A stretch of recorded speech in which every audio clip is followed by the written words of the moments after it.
Let's check out our 4 surfers for heat number 3. As mentioned, a heavily stacked heat. Josh Moniz up against Koa Smith, Nathan Florence and Ian Walsh.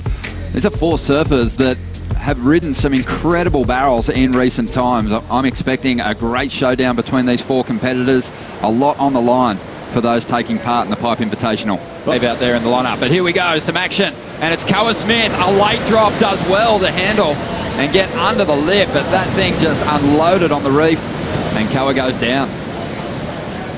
Second wave in the set, shaping up nicely here for Josh. But he gets a little caught behind. That one's going to shut down, so no big numbers on the opening exchange.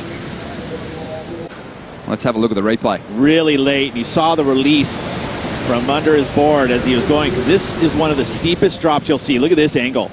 Gets the release and literally engages the fins at the very last moment to be able to get underneath it. Had everything going for him, but what happens unfortunately with that is that when you have that release and you engage those fins, you've lost all your speed. And that's where it becomes very scary to look at a wave when it's that thick and to be able to position yourself and put yourself under it and go.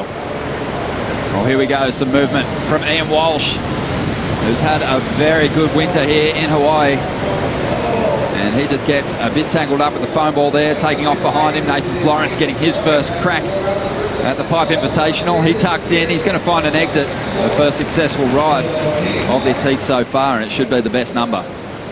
So he understands how to compete in heats. In contrast to Nathan, he really hasn't been one of those competitive guys. As we watch this one here of Pipeline of Ian Walsh, trying to get that last little moment, you know, and got a little greedy. Unfortunately, that wave shuts down on him.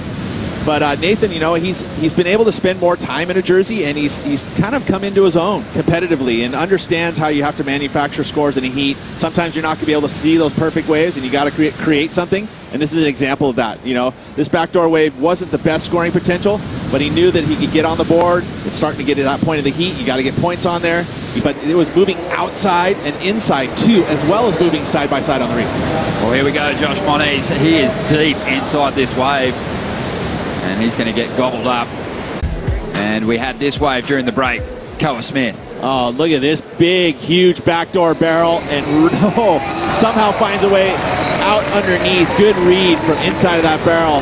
But again, great technique. This time, no drift. He absolutely stayed glued to the face, allowed him that technique. See again, so low, lead with the head, and then he pumps up into it. Big driving section. He knows it's going to close out, so he turns down to escape, taking the guillotine. Look at that. Nice style from Koa Smith, and he's going to get a big number. Behind him, Nathan Florence. And he finds a quick in and out. Of course, this angle is a little deceiving sometimes to see how deep he actually gets.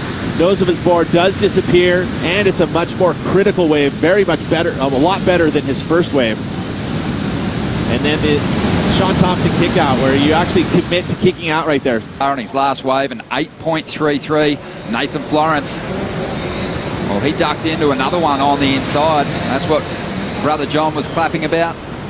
So he had a 6-point ride, and he didn't need a lot to get himself out in front here, Pete. Just a 4.51. Again, looking at 2 good waves. That's what you need to do out here at Pipeline. Not something he's into. He's a free surfer. He just looks for the best barrels around the globe. But when he does put a jersey on, he picks it up pretty quickly. Well, he might be getting some free advice too from Ross Williams, John's coach. But here we go. Movement from Josh Moniz. Ducks in on the foam ball for a moment there, and looking for more down the line. Koa Smith in second, Josh Moniz back in third, this in fourth, sorry, but this wave might see him make up a bit of space between the front runners. Yeah, it was necessary. You know, at this point in the heat with those 2 throwaway scores, he needed to get himself in. There's only 7 minutes to go. Van's giving him a chance here to chase a fairy tale finish in the final event of the season.